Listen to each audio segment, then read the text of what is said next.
Okay, today class I'm going to talk to you about blood vessels in this video. Remember, it is your responsibility to read the entire chapter, but I'm going to try and hit some of the main points in these videos. And if you have any questions, please feel free to ask me in class or email me. All right, so from this section, you should be able to describe the structure of blood vessels, describe the different types of arteries, capillaries, and veins, trace the general route taken by the blood from the heart and back again, and then describe some variations on this route. So arteries in general carry blood away from heart. Remember, I talked about in our models,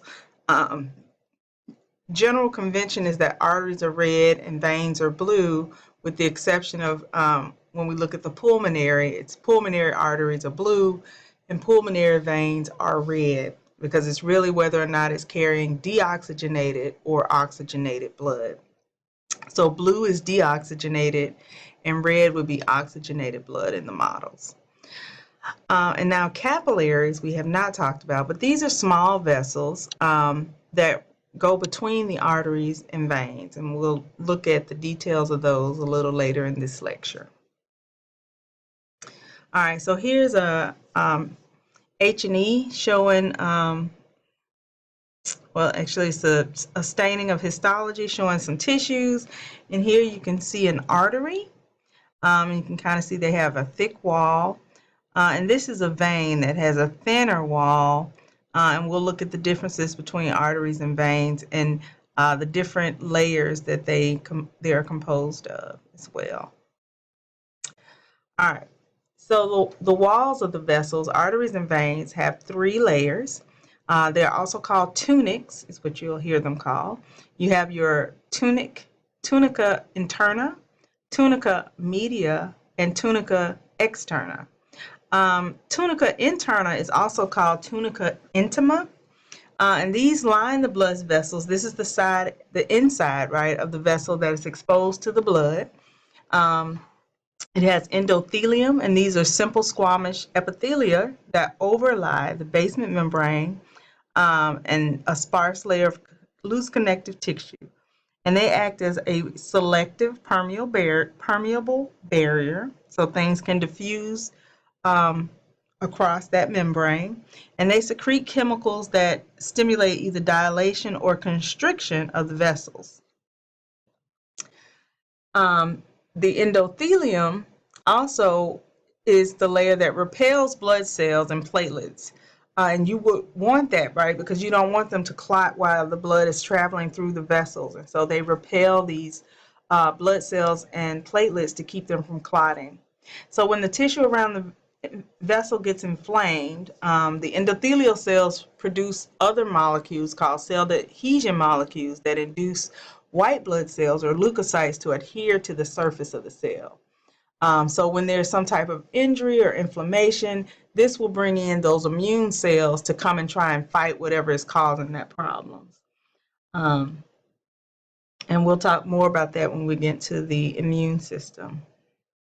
Tunica media, this is the middle layer, and it's basically smooth muscle, collagen, and elastic tissue. These strengthen the vessels and prevents the pressure from rupturing them, so it gives them some elasticity with the elastic tissue. And also the muscle allows it to dilate, right, or constrict. So this is what's going to regulate the diameter of the blood vessel. So dilation is when the blood vessel gets larger, and constriction is when the vessel gets smaller. Tunica externa, or also called tunica adventitia, this is the outermost layer, and it's loose connective tissue that merges with the neighboring blood vessels, nerves, and other organs. So this is what holds the blood vessel in place, also allows passage for the nerves and lymphatic vesicles, which we'll talk about when we get to the lymphatic system, and vasa vasorum, which is small vessels that supply blood to the outer parts of the larger vessels. So in this figure, there's a number of things going on. So they're showing you from the larger vessels down to the smaller vessels within arteries on this side and veins on this side. So you start with your very large arteries, and coming from the heart, you have a very large artery. The aorta is very large. We looked at that in class on the model. And you can see it. You can see the three tunicas. So tunica intima, tunica media, and then tunica externa, the outer layer. And so they each compose these, but you can see it's the larger vessels down to the smaller vessels. Here's from the flow of blood through the heart. So once blood leaves the heart through the aorta, and here it will go into the tissues and serve the tissues. And then this blood, once it's deoxygenated, will be returned back to the heart to be pumped into the lungs to pick up more oxygen. So we're going to talk about that a little more. So arteries, what exactly are arteries? So they're sometimes called resistance vessels, and this is because they have strong, resilient tissue structure. And arteries are classified by size. So when we talk about conducting arteries, let me go back. Going the wrong way. Okay, conducting arteries, these are the large elastic arteries, the biggest arteries, things like the aorta, the common carotid, the subclavian, the pulmonary trunk, and the common iliac arteries. These are all very large arteries. And they have a layer of elastic tissue, internal elastic lamina at the border between the interna and the media. They have an external elastic lamina at the border between the media and the externa.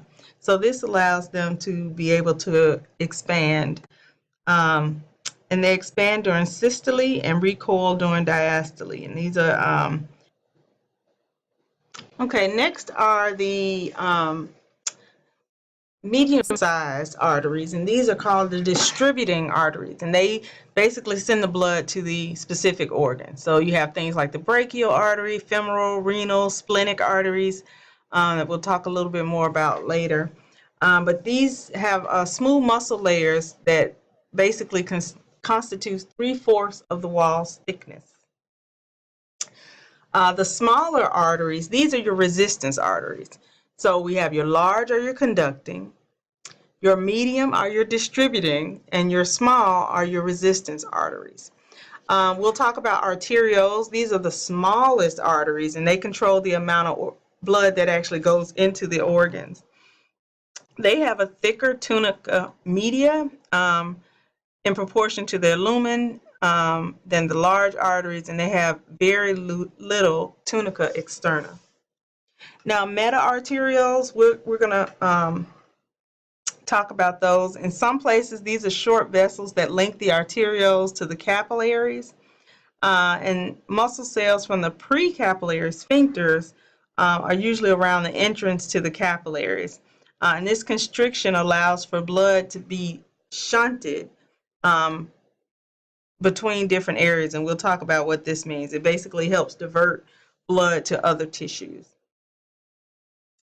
So here's basically showing one of these areas where you have an artery and a vein, and you'll have blood coming into the artery, and it will go out into the tissue in these structures, and they have these little sphincters here that can cut off blood in one area, but allow blood to pass through so that the whole tissue is not served if that blood is needed elsewhere. And so we'll talk a little more about those when we get a little further into this lecture. Now, we've probably all heard of aneurysms, right? These are basically when people have bleeds in their body in different places. And this is due to a weak point in the artery or even in the heart wall. People can have an cardiac aneurysm as well. It forms a thin wall or bulging sac that pulsates with each heartbeat, and it can rupture at any time. So this is what an aneurysm is. When blood accumulates between two tunics of the artery and separates them, it's usually because there's some type of degeneration of the tunica media. The most common sites of the abdominal aorta, the renal arteries, and the arterial circle at the base of the brain, also called the circle of Willis. If you remember Tommy from Martin, the show Martin, he died from an abdominal aorta aneurysm. He bled out, and that's how he died a couple of years ago. It can cause pain by putting pressure on other structures, but the rupture causes hemorrhage, and usually this is something that's genetic, or it could be from some type of trauma or from even bacterial infection. But the most common cause, of course, is atherosclerosis, right, and hypertension. So high blood pressure and blocked arteries can cause aneurysms as well. Now, we've talked about sensory structures. We talked a little bit about baroreceptors in the aorta. And so this is going to talk more about some other sense organs that are in the vessels. They basically transmit information to the brain to regulate the heart rate, blood vessel diameter, as well as respiration. In your carotid sinuses, and this is where the carotid vein is, you have baroreceptors that detect pressure. Remember, baro means pressure. These are in the walls of the internal carotid artery. They monitor blood pressure and transmit the signal through the glossopharyngeal nerve, and they allow for the baroreflex. Now, the carotid bodies, they have chemoreceptors in them. These are oval bodies near the branch of the common carotids, and they monitor blood chemistry. And this is things like pH, carbon dioxide levels, and oxygen levels. They transmit their signal through the glossopharyngeal nerve to the brain stem's respiratory centers. In your aorta, you have chemoreceptors that also monitor pH, CO2, and oxygen. And they're innervated by the vagus nerve. So here's a picture kind of showing the areas where you can see where these sense receptors are that monitor things like blood pressure and carbon dioxide and oxygen levels and the pH. Okay, so here are your baroreceptors in your aorta. Here on your common carotid, you have those chemical and baroreceptors, and you have chemoreceptors and baroreceptors here as well. All right, capillaries. So we talked about arteries. Now we're going to talk about capillaries. These are exchange vessels. They're very small. They're single cell. And these are where the gas, nutrients, and waste and hormones pass between the blood and the tissue fluid. This is the business end of the cardiovascular system. So it's composed of endothelium and basal lamina, and that's it. There's absence or scarce in tendons, ligaments, epithelial, cornea, the cornea and the lens of the eye. So there's no capillaries in those areas. There are 3 capillary types that are distinguished by how much stuff they allow to pass through their walls, their permeability. So you have continuous capillaries, fenestrated capillaries, and sinusoids. So continuous capillaries, these are the most common. They occur in most tissues. The endothelial cells have tight junctions, and this basically is how the cells overlay that they don't allow things to pass through them very easily. So they have a continuous tube with an intercellular cleft, and it allows the passage of glucose through them, but not much else. Periocytes wrap around the capillaries and contain the same contractile protein as muscle, and these contract and regulate blood flow. Now, fenestrated capillaries, these you'll find in like the kidneys and small intestine. These are in organs that require rapid absorption and filtration.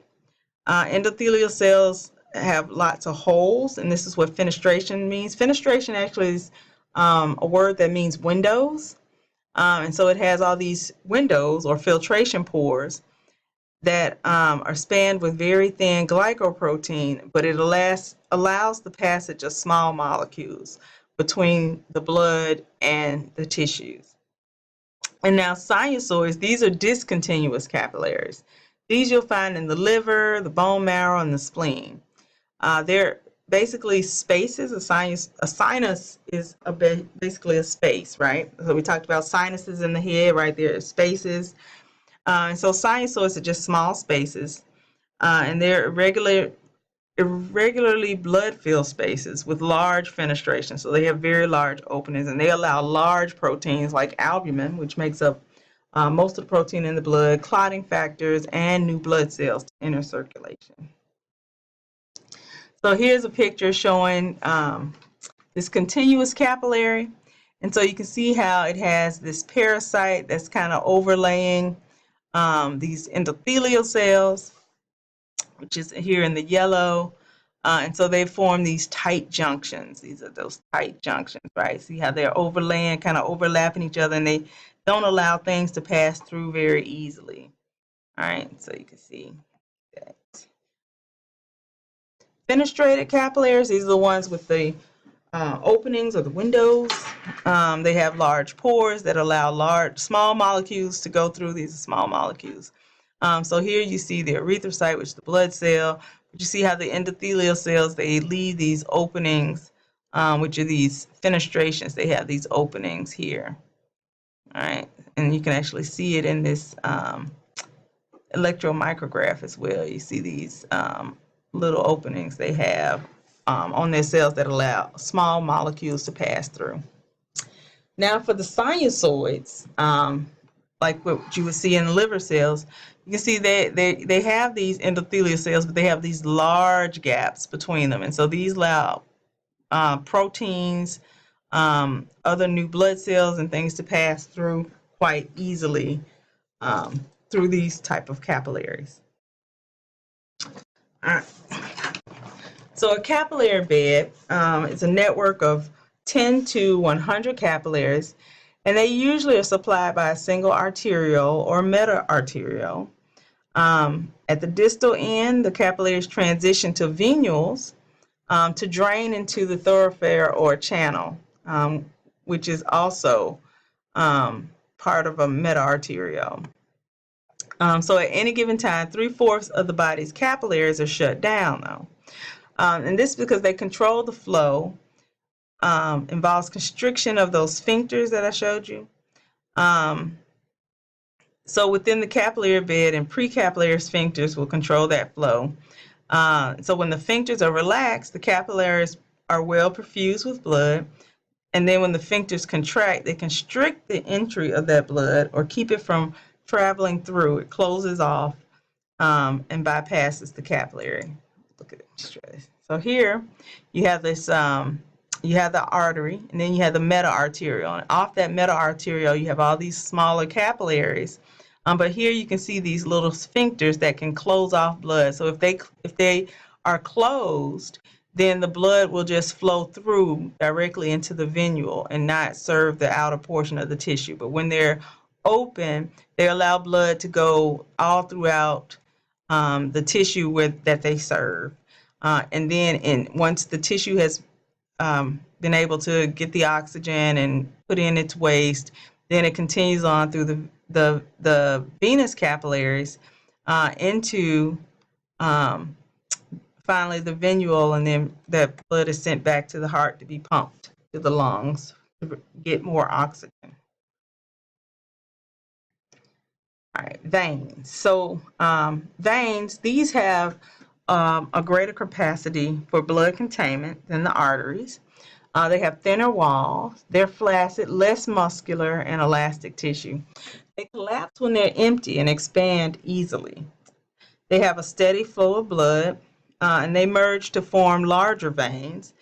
And they're basically low blood pressure structures. So the pressure in the veins usually is about 10 millimeters of mercury with little fluctuation. So another thing about the veins is this is where most of the blood in the body sits for most of the time. So at any one time, if you looked at where all your blood was, most of it would be in the veins. And this is why the veins are called a blood reservoir. It's because it's where the blood sits. Here, the arteries hold about 15%, capillaries 5%, your heart only 7%, and the pulmonary circuit only has 9%. But most of it is actually in the veins. So when we talk about veins, the smallest veins that come off of where they have met up with the arteries are called post-capillary veins. So after the capillaries, you'll start with the smallest veins, or the post-capillary venules. And these are more porous than the capillaries. So there's also exchange of fluid with surrounding tissue as well. So the tunica interna with a few fibroblasts and no muscle fibers. And then leukocytes can immigrate from the bloodstream through these venule walls. So leukocytes, remember, are the white blood cells. Muscular venules, these are the mid-sized ones. They're up to a millimeter in diameter. They have one or two layers of smooth muscle, and they have a thin tunica externa. The medium veins can be up to 10 millimeters in diameter. They have a thin tunica and a thick tunica externa. The tunica interna forms the venous valve. So veins have valves in them, and this basically keeps the blood flow going in one direction. Varicose veins result when part of these valves fail and blood backflows, and it can cause varicose veins. You have skeletal pump muscles that also propel the venous blood back towards the heart. The sinuses, remember sinuses are spaces. These are veins with especially thin walls, no smooth muscle. You have dural venous sinus and coronary sinuses of the heart, and these are not capable of vasomotor responses. So they don't contract because they don't have any smooth muscles. Large veins, these are ones with a diameter of 10 millimeters or more, and they have smooth muscle in all three tunicas. The thin tunica media with a moderate amount of smooth muscle. The tunica externa is the thickest layer. It has longitudinal bundles of smooth muscle. And then the vena cava, the pulmonary veins, and the internal jugular veins and renal veins are large veins. And we'll look at those shortly.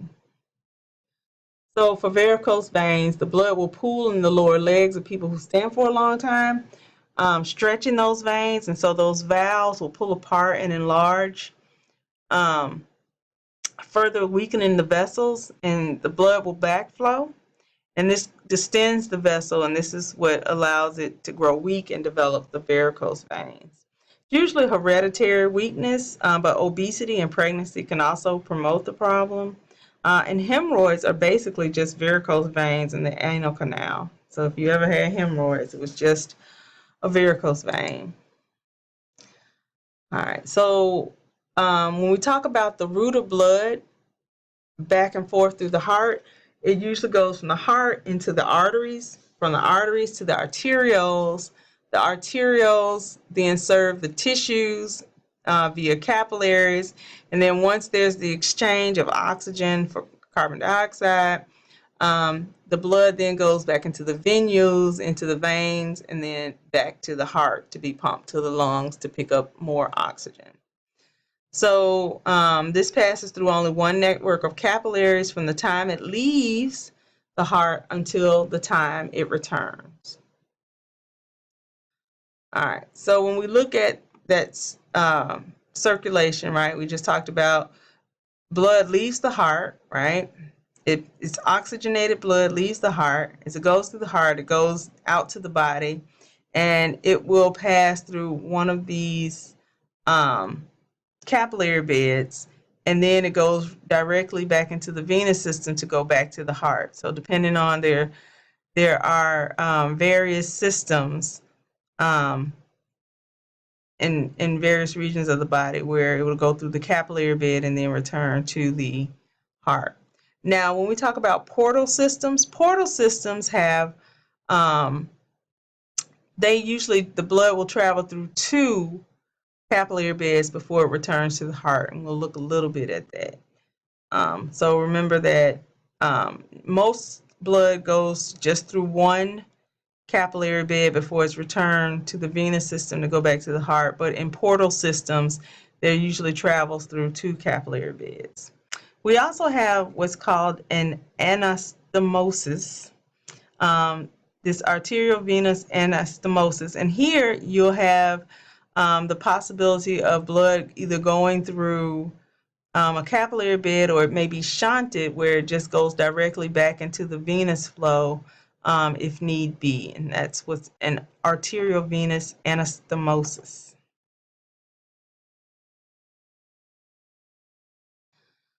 So again, portal system, blood flows through two consecutive capillary networks before returning to the heart. Some of the ones are between the kidney, between the hypothalamus and the anterior pituitary, as well as in the kidneys, and then between the intestines and liver. They have different portal systems. All right, and anastomosis, which is what I just told you, it's just a convergence point between two vessels other than capillaries. And so I showed you the arteriovenous anastomosis, which is also a shunt. And it allows blood to flow directly into the veins by bypassing the capillaries. Now, venous anastomosis, this is the most common. It's when one vein empties directly into another. And vein blockage is less serious than arterial blockage. And this is why, it's because there's some veins that just empty directly into another one. So if one gets blocked, it can just take that load into another one. Arterial anastomosis, this is when two arteries merge. And these provide what's called collateral, and collateral just means alternative routes of blood supply to the tissue. And so coronary circulation is the most, and most joints have collateral routes of blood supply to the tissue in the coronary and around the joints.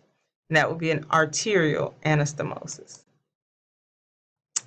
All right, so if there are any questions of that, I'm going to stop this video here.